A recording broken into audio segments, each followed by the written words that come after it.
Greetings, people. Okay, so while I was living in Richmond the second time, uh, and of course it was super boring, I did take day trips to Berkeley, which at that time, around 77, I guess, about 76, 77, it was actually not boring. There was a lot going on. Some of the stuff that I earlier said I encountered in Berkeley and other places in the East Bay before I went to the farm. Actually, I'm pretty sure happened after I came back. Bit of a messed up, a confusion of chronology when I'm in the same place and so forth. Okay. So one character that I met, and he's pretty famous for those who are familiar with the Berkeley scene, goes by the name, which he chose himself, I think, of the Hate Man. So this guy, he had a long beard, long hair. He wore a dress. He's heterosexual. I don't think he's any kind of gender variant. He just really, really wanted to shock people. So he would yell. Apparently, he did this for 3 years or so before he realized it wasn't the best way to get his message across, which is true because I still have no idea what his actual message was. But he stood there yelling, "I hate you. I don't even know you and I hate you. I hate puppies.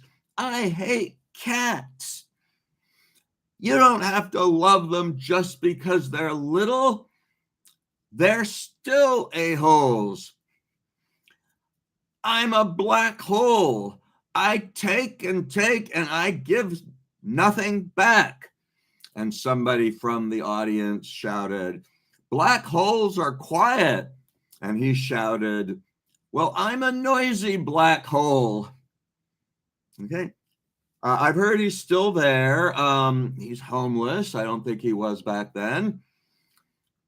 I told that to somebody and she was like, "What a hateful man." But if it doesn't quite come across that way when you see him live. I, for one, found him hilarious, side-splittingly hilarious, especially that noisy black hole thing. I was like, this guy could be on, he could be on a comedy special if he would want to, but I don't think he would. And apparently he was a journalist, maybe for the New York Times, and he dropped some acid, I guess, and he went on a whole different trip. That's what they say. Okay.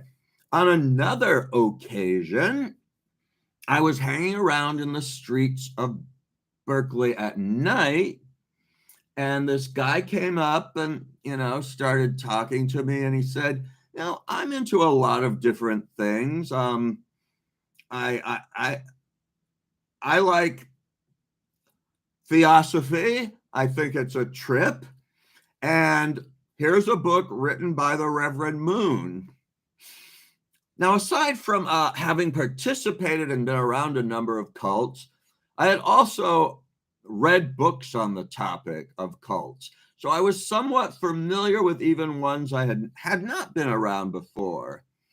So, including the Moonies, the officially they call themselves the Unification Church, and their leader, who has described himself as the Messiah, which they all presumably believed, was one of them, was one of the ones I read about. But I also had studied theosophy, which he mentioned first. I'm only like just turned 14, and I'm already like so in tune with cults that he could not fool me for very long. I was hip. So when I said I like theosophy too. I'm interested in that. He mumbled something to the effect of like, there's many different paths to God or something to that effect. But he just kind of mumbled it, telling me that he really wasn't interested and did not know much about theosophy. And it wasn't his real focus.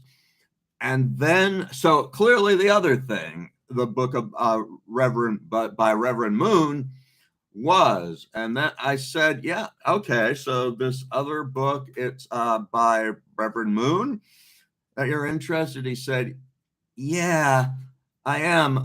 Reverend Moon's church, it's really it's a good organization. And if I had the guts, I would join them. I didn't believe that for like a second. I immediately knew that he was, in fact, a member of the Unification Church, aka the Moonies. And then he said, some friends of mine are having an event tonight, and there's going to be free dinner and some music. Would you like to go? I'm like, sure. So he took me, maybe, I guess by car or something. He took me to this event, and it's like, who are these people? They're not saying what their name is. I kind of think they're the Moonies, but they wouldn't say so. But in the conversation, I told them that I had been in the Children of God, and I understood issues of persecution and that sort of thing. I must have said. So when I'm sitting, and eating, he comes up to the table and he says to another guy, he said, I've been able to talk to this guy about some things that I really haven't been able, that I can't talk about with most people because they don't understand, like persecution. And I said, yeah, like for example, by Ted Patrick, right? And he kind of froze, and then he lowered his voice and said, yes, but we can't talk about it. So now I have to go on a tangent about who Ted Patrick was. He was the famous deprogrammer. He was called Black Lightning. He was black. So the story is that he started his career when one of his kids joined the Children of God. That's who he cut his teeth on. So he decided to join just to see what was up with them. And he said he belonged for about 3 days. And if he had stayed one more day, he would not have left. He would have been totally brainwashed. I don't believe that. It's not that hard to leave after 3 days.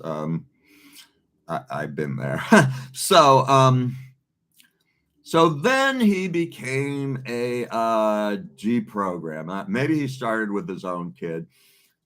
Some people depict him as a hero because he saved young people from these cults. And some of these cults really did go in a bad direction, as I've said before.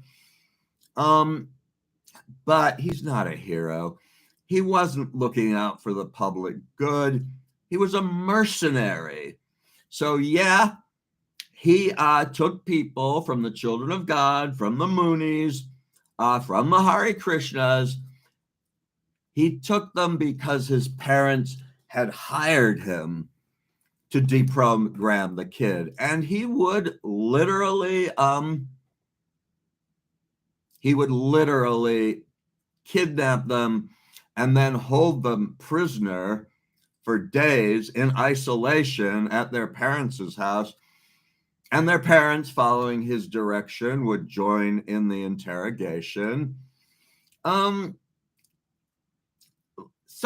people talk about cults as brainwashing people. I think that's highly exaggerated. Maybe a bit of that in some groups like the Moonies, where in the broader sense of the word, they might have been doing something along those lines. So, for example, a friend of mine said he had been in the Moonies for a short time. And one of the things they did was sleep deprivation, which is a classic aspect of brainwashing. And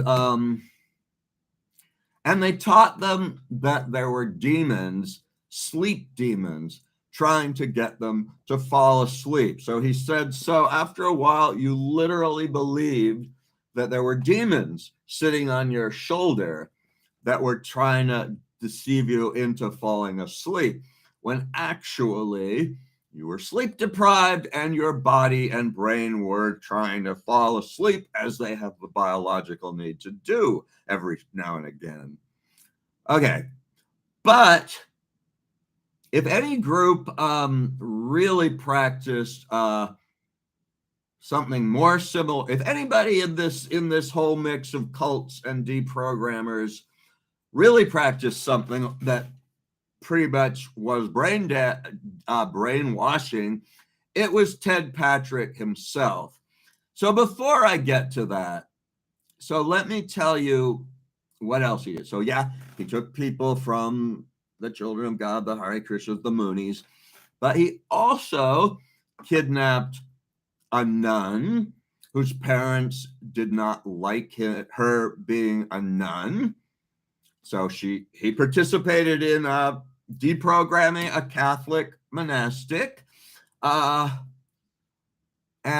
also there was a lesbian, and her parents did not want her participating in the lesbian lifestyle, so they hired him to kidnap her from that, and allegedly that included raping her. He spent a fair amount of time in prison because most of the stuff he was doing was indeed illegal.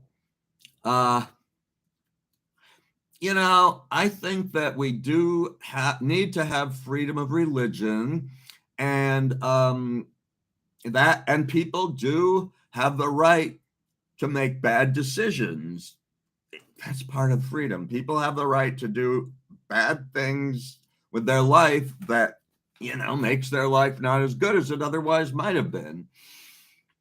When they do break the law, which of course the children of God were doing, with the prostitution and all the other stuff I've mentioned, the authorities, once it becomes known, they do step in, as they should. But until then, you really got to let people be. If you're going to claim to be a free country with freedom of religion, free association, freedom of speech, and all that sort of thing. So, yeah. So, deprogramming really consisted of a lot of isolation, sleep deprivation, and him and the parents just beating him down verbally.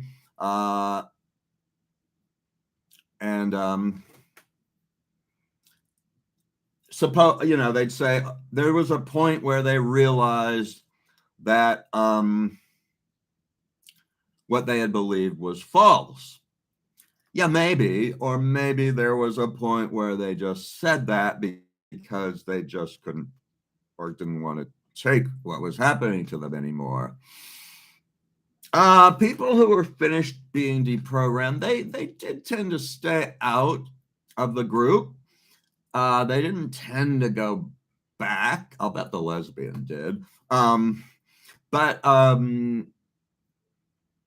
they don't always do so well either. One of them who had been deprogrammed, pretty soon he ended up in a mental institution.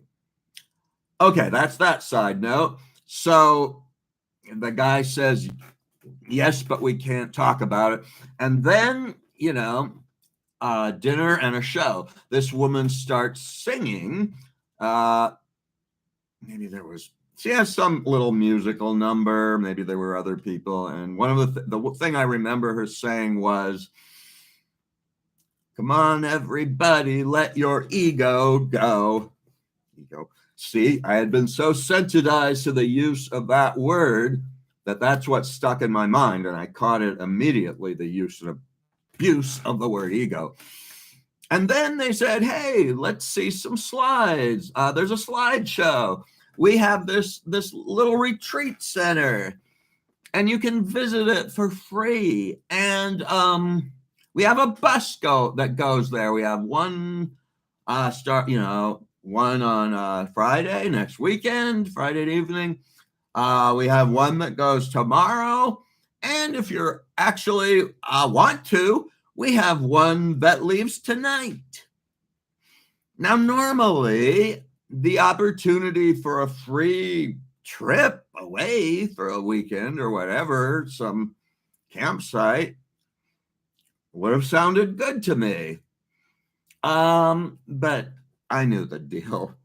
Who were these people? Obviously, they weren't Moonies, because the guy said he was too cowardly to join the Moonies, although he thought he should. And none of it made any sense. And he pretty much admitted it as much with the whole thing with Ted Patrick. Oh, and there were a lot of slides of them playing volleyball, like over and over, volleyball, which, certainly could be used as a way to exhaust and distract people. Endless rounds of physical activity, without sleep. So that was the end of the Mooney experience. Since then, I've encountered them a number of times. They were huge in the 80s in San Francisco. You couldn't avoid them. And it was a lot of it, the old flirty fishing thing.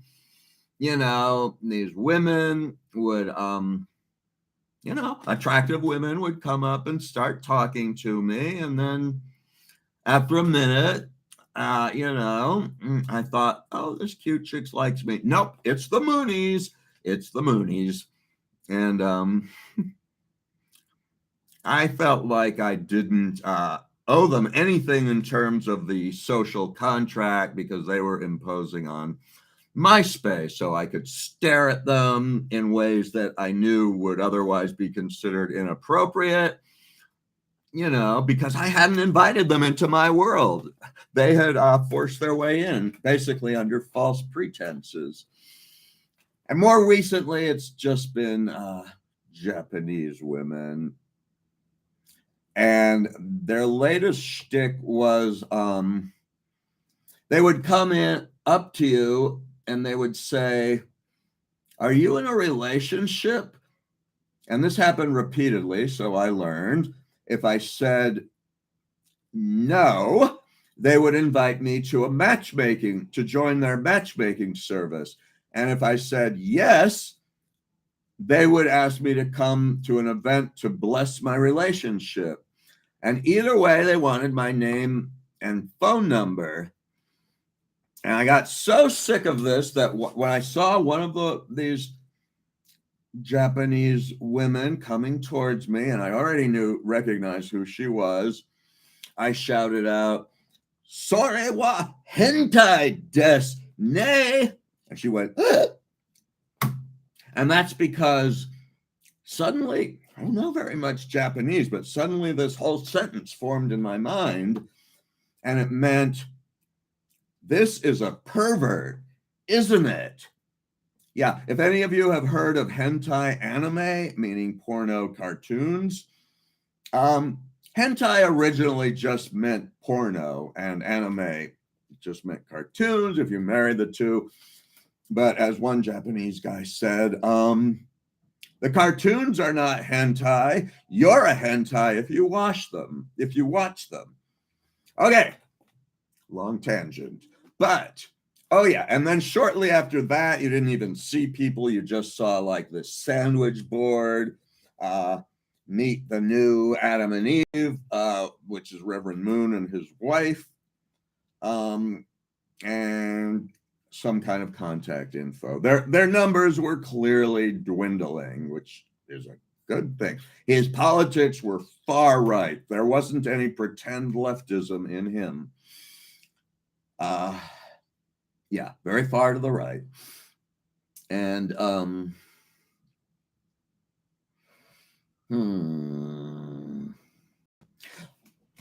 okay, so I'm trying to use a new tactic and have my experiences first and save my rant for last, to the extent that I can separate the two, which often I can't. When I lived in Sausalito, I decided to take a road trip to San Francisco because that was easier to get to than Berkeley when I was in Marin County. Just take a bus, not very far. And I got off the bus on Polk Street. Now, this was the late 1970s, and I had heard that Polk Street was a party place, a fun place, a place that things were happening, which was all true. But what I hadn't quite deduced was that it was not just a gay neighborhood, but at that time, the gay neighborhood in San Francisco. The Castro scene hadn't really, emerged yet. So I invited him. No, some guy invited me into his apartment. And I'm like, okay, still pretty naive in some ways, wised up around cults, but not around everything. So we go into his apartment, and there's these two guys, his roommates, and one of them said, yeah, I remember the conversation. The guy said, just like so-and-so, an old man I knew, took a handful of soapers and died when he got cancer. Soapers are barbiturates. And then, continuing along the line of drug talk, he said, I'm really concerned about my tolerance to Quaaludes. I need to take 3 of them now to really get off. One does something. One does nothing except give me a little tingle. And that's only when I pee. Get it? Tingle, tinkle. Weak joke. And then he said, anyway, I think you're going to just enjoy the dessert tonight. And the other guy said, what's in the dessert? And he said, a lid, which in those days referred to about 2/3 of an ounce of marijuana. Pretty good amount to put in one dessert to be shared among 3 people. Anywho, so then the guy invites me into his room. We smoke a joint, and he's playing The Sound of Silence. And I'm pretty high. And The Sound of Silence, really, by Simon and Garfunkel. If you've ever heard it, it's actually a pretty spooky song. Yeah. And then, of course, he hit on me. And he said, at some point, you don't have to worry about anything because all I like to do is blow. I think a little earlier he'd asked my name, and I mean he'd asked my age, and I'd said 14, and then I said something along the lines of, yeah, I just had my birthday recently, and he said, oh, so you just turned 14. His ears are perking up both times. Anyway, I was not into it, even if he just wanted to blow, which makes sense because I wasn't really into that kind of thing with men. So now I kind of have to go on a little rant because I'm getting into very tricky territory. I have to step very carefully here because there's kind of mass hysteria on the topic of sex between adults and minors. And I'm not talking children here. That's the first thing. People are really conflating children with adolescents, and they shouldn't. Not saying that adolescents are the same as grown adults. They're not. But they're definitely not the same as prepubescent children either. So they are definitely off topic, off, they are, what's the word? They're off the table. Nobody should be allowed to be sexual with them under any circumstances. Their bodies are not made for it. Their brains are not made for it to be sexual in the way that adults are. Yeah, they might fool or play with each other, but they don't do it the same way adults do. They can't. And everybody I've talked to who's had the experience of that definitely said that it messed up their mind, their emotions, their it was traumatizing. Their sexuality, it caused mayhem, it created mayhem. So I have no reason to doubt it. So groups like NAMBLOOD, which is the Man Boy Love Association, they act like they acted like they, like when they went on TV, they presented a 17-year-old boy who was gay. It doesn't seem unreasonable that he should be allowed to have sex with adults if they both want to. But really, when you really read their material, first of all, the stories seem to always involve a man and a boy that's like 11, not 17. And really, they don't want any, when you really push them, they wanted no age of consent whatsoever. So that's bad. And they were claiming they weren't actually doing anything illegal. They were just advocating for the right to do it. But the FBI infiltrated them. And what do you know? In the inner circle, especially, a lot of them were doing it, which made it very actually foolish for them to talk about it publicly the way they did. Okay, so I'm not on board with that. Or I think there may have been a heterosexual equivalent of that.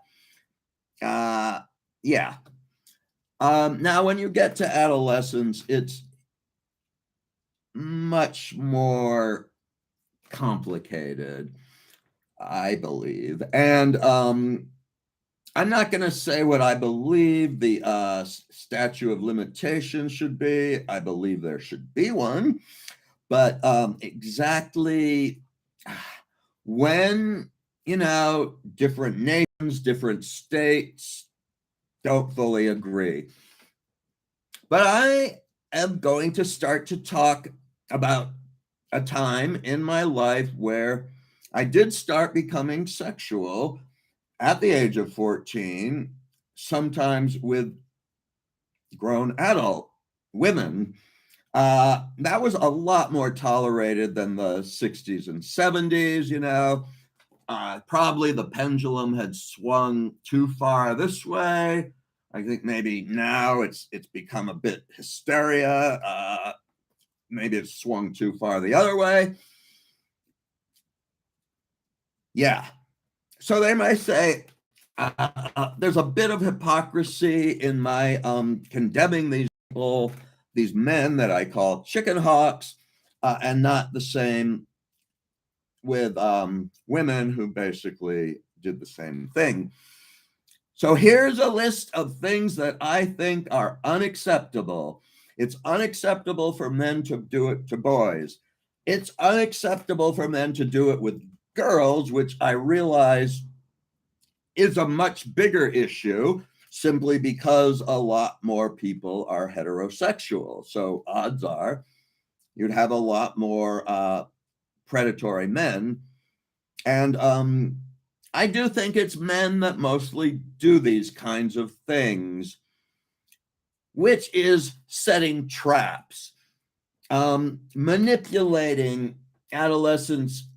I mean, there's already a power discrepancy, and they manipulate them into situations where there's even more, they're more vulnerable than they already were. You know, the size difference, the naivete, and experience already makes them more vulnerable. But here's a list of things. And if women do it to boys or girls, it's wrong too. I have never experienced that. I've certainly experienced women signaling availability with greater or lesser degrees of subtlety. When I was in Guatemala at age 15, I went and talked to this woman. I think I used my totally idiotic but sometimes effective pickup line, which was, "Do you know what time it is?" She probably didn't understand, but she simply grabbed my hand and started pulling it towards, between her legs. Not much subtlety there. Nevertheless, I did pull my hand away and I did say no. In all those situations I was in, the power balance was roughly equal, and I was always able to say no if I wanted to. Now, in this case, when the guy got me high and I was in his room and everything, I really got scared. I didn't know what was going to happen. Like, for all I knew, he might kill me. There are so many stories about sexual predators killing kids, and it does happen. Not as often as people talk about it happening, but it does. And that should not have been part of the equation, that I was actually scared of physical harm coming to me. But it was. So here's a list of things I think are unacceptable. And they're pretty unacceptable if adults do it, but not as much so, because adults, it's more equal. They know the score, So one of them is getting someone intoxicated and then hitting on them when they didn't know that was what was going to happen. So, if you're on a date and the guy is buying you drinks, for example, you know the score, you know what his intentions are. And if he's trying to get you drunk, most adult women would understand why. But when you're younger and they don't, it's not a conventional situation, they might not. So you don't get them high first without telling them. You do not put them in a vulnerable situation. For example, if you take them to a room and they don't know if it will be safe to leave the room, that is unethical. If you pick them up hitchhiking and then you hit on them in your car, being in someone else's car is a super vulnerable situation. Later I was told, there is nothing more dangerous you can do than get into a stranger's car.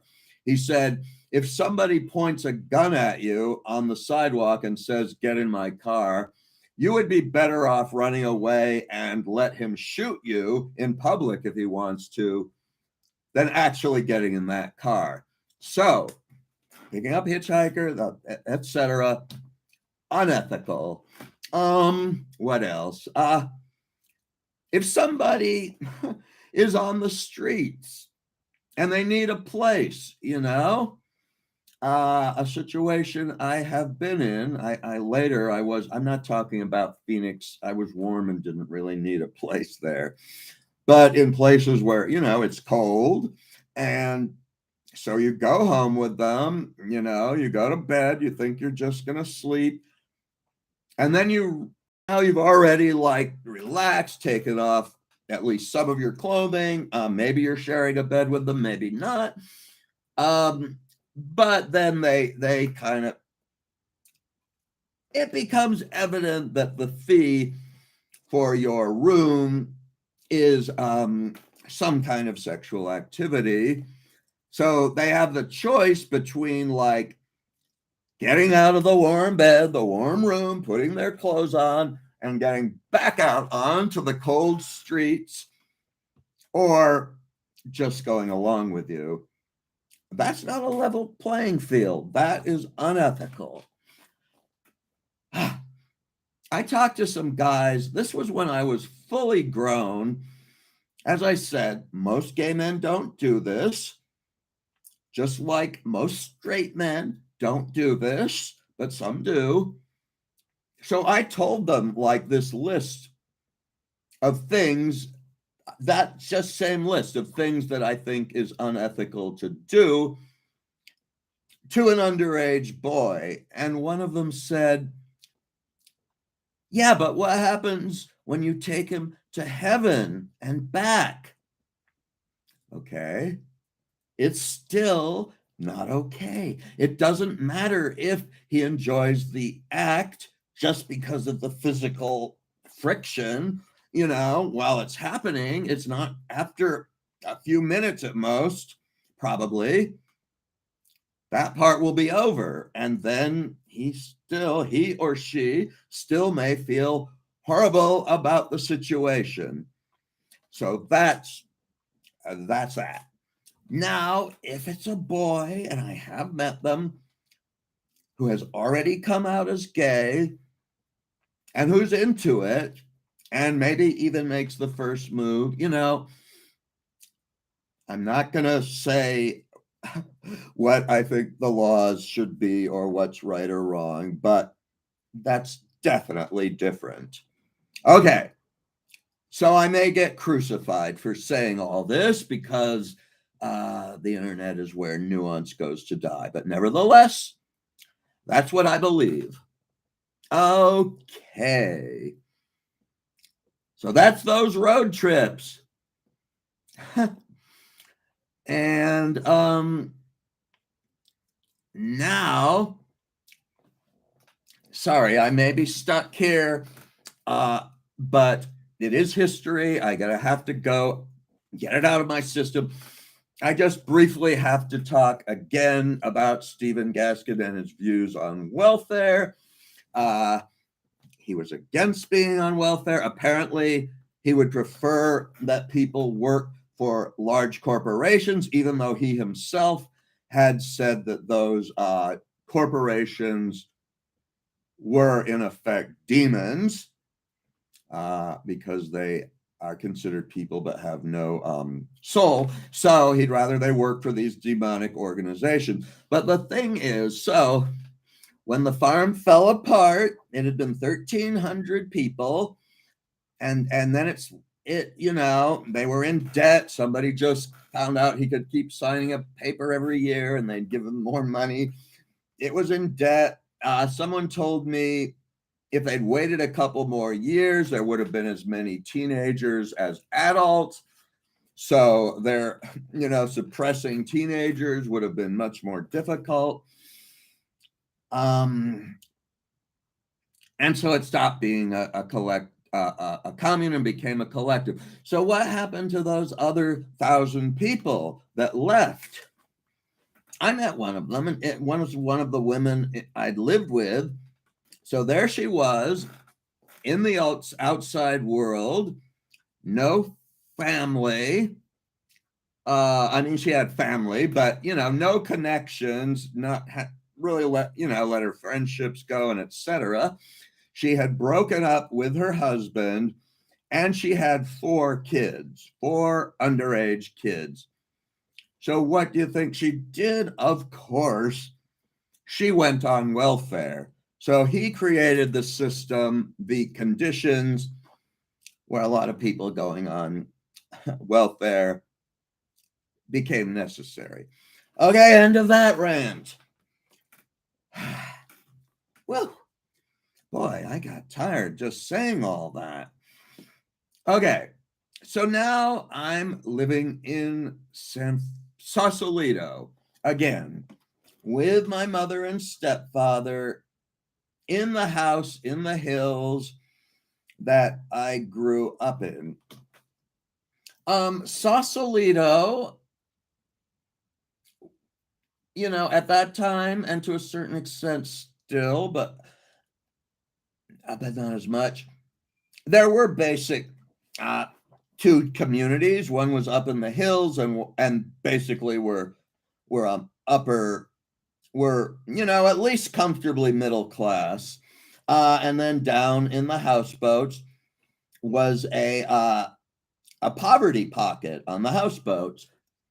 There was it was a mostly white poverty pocket. Pretty close to it was Marin City, which was a mostly black poverty pocket. Way over up in San Rafael in the same county, there's a mostly Latino poverty pocket. But anyway, those weren't the ones that I gravitated towards, obviously. But these were generally two separate tribes, and the teenagers from both tribes really didn't get along with each other, understandably. So it was pretty unusual for somebody to have a foot in both worlds like I did.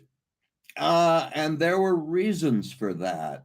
One was, first of all, my father, when I was still a child, had dated a woman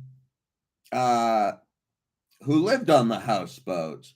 And it was her and her family that I wound up hanging out with once I got back to Sausalito. So they were dating briefly. I have to say, so she, I think, was already an alcoholic, and she was definitely an alcoholic. And when she got drunk, she got kind of sloppy. She got to where she didn't even realize who was around her and who she was talking to, you know. But she was also a sweet woman, a kind woman, a nice woman.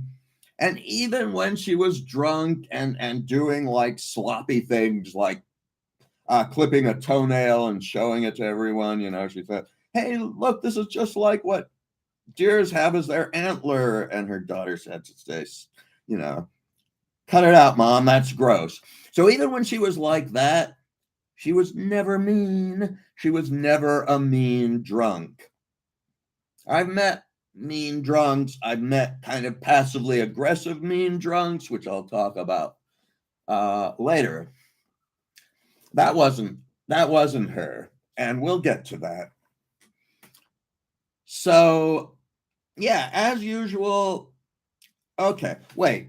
Sorry, that has to be a segue into me talking about class and my class in particular. I'm talking about economic class. So, when I was a small child, both of my parents were basically poor. My father, a starving artist, kind of poor. He might have been doing better when I was really little, but pretty soon he was not doing so well and was, you know, a starving artist. Sometimes literally he didn't have money for food. And my mom was poor, and she and me were, well, she, while she was taking care of me, were literally once again on welfare. We didn't have to starve. We had a home. An apartment with cockroaches, but nevertheless a home in San Francisco. Then we met my stepfather. Then he graduated from medical school. Apparently he was He was taking a lot of LSD at that time when they met, and he was flunking out of medical school. And my mom was like, no, you're not going to do that. You're going to straighten up, fly right, and get good grades and complete medical school and become a doctor. Gosh darn it. And he did. And when he graduated, I was at his graduation. Gradually, our class, our financial situation improved on my mom's side, and so I remember we kept moving to nicer homes, and then to the house in Sausalito, which was a pretty nice house, 2 stories, a yard. But as an adolescent, as I've mentioned numerous times, I didn't feel very welcome. But anyway, as you can tell, I did not grow up. Okay, I did have middle class privilege to a certain degree. I will acknowledge that. I've had opportunities, education, assistance, that if I had been strictly poor with strictly poor parents and family, I would not have had that. But nevertheless, I spent a lot of time in areas of poverty. Sometimes, like as with the farm, I was sent there, and sometimes I just gravitated to them on my own. Somebody told me, she said, well, she said she wanted to find a guy to date that wasn't, these were her words, a starving artist or writer. And I said, oh, that's kind of not that cool.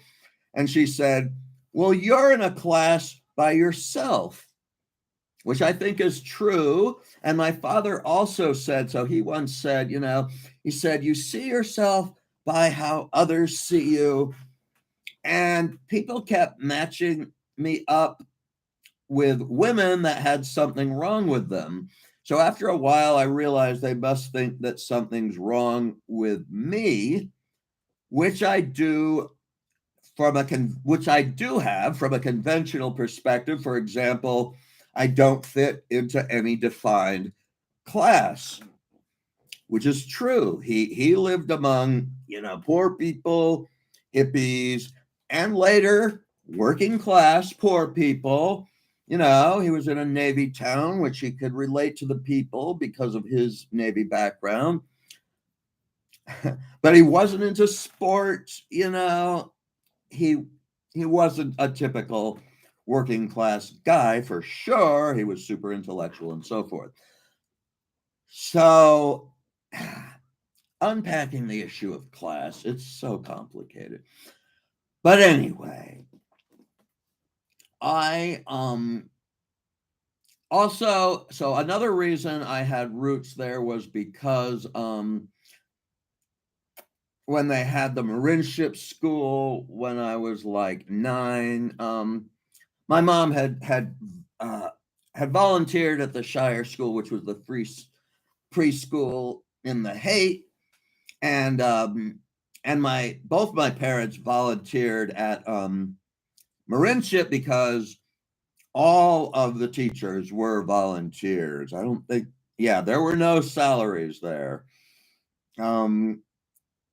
My father volunteered by reading the science fiction novel, well, actually the fantasy novel, The Lost Unicorn by a family friend, Peter S. Beagle. And my mom taught like a creative writing class at some point. So because of all that, I had a foot in both communities. But the houseboat community was, it was more interesting and more fun and less lonely to me. Um, so there was this Irish family. Um, the the mother of the family was the guy that my father had dated. She was the woman that my father had dated um, briefly, and I had spent a night at her place at her as a child. I think at one point I woke up in the middle of the night and started yelling, "I want to go home" or whatever. So not the best guess, but but nevertheless, she let me hang out with them as long as I wanted. Which it was this small houseboat. It was kind of divided into a kitchen area, you know, a little living room, which was somebody's home. I mean, you know, it was a living room, but also I think somebody must have slept there, at least one person, but that's where the TV was. And there was a loft up above uh, where one could also sleep. And that's usually where I slept when I was there. Uh, and so this woman, I'll call her uh, Rosie O'Malley. She had two kids, a boy who was 16, Shane O'Malley, and a daughter, uh, which I'll call Shannon O'Malley. She was 20 and pregnant. Uh, so, yeah, it was a bit of a crowded scene, but I hung out there. Poor as they were, I ate their food. One time I did contribute anonymously. I thought somehow it would humiliate them if I did it outright. Now I realize I should have done it outright. But when Christmas was coming up, I bought two Cornish game hens and just left them in the kitchen for them to find, which they did. And they were very appreciative that now they could have a real Christmas dinner. So that's something good I did, but I do think maybe I should have contributed a bit more. Anyhow, there was plenty of chaos there. Besides the mom's, drinking binges, the boy, he drank, smoked marijuana. I did other drugs sometimes. And he had a kind of a history, like when he was a kid, somebody said, that boy is headed for the big Q, meaning San Quentin, the prison nearby. So he kind of gave off that juvenile delinquent vibe. But nevertheless, he was nice to me too. Nicer than I really might have expected under the circumstances. And there was a woman. Yeah, the woman, I think her thing was she liked to take downers. Yeah, and so one day that was my other contribution. I stole a Valium, a 5 milligram Valium from my parents, and I guess I split it in half. Probably I took one half, and then in this great big plastic bag, I put the other half. And I gave it to her. She thought it was hilarious that I had given her such a tiny amount of drugs in such a big bag. But she did take it after she was done having a laugh. She popped it and swallowed it. And then later she said she stopped doing that, which I hope she did, because pregnant and all, and then of course later breastfeeding and so forth. She was nice to me too, actually. And one thing on the farm, which was still not so long ago to me, I had been with a bunch of pregnant women in the same house, 3 of them, I guess. And they were using their hormones, their extra hormones from pregnancy, basically as an excuse to be, you know, even more cranky. Cranky is a generous word I'll use, than normal men and women were there. I met her and I was like, huh, wow, it's possible for a woman to be pregnant and still be nice. Oh, and the pregnant woman had a boyfriend, if you can call him that, a little younger than him, a Vietnam vet, and a marijuana dealer, and really not a very great guy. He did not treat her well, to put it mildly. Maybe I'll get into that later if I feel like it.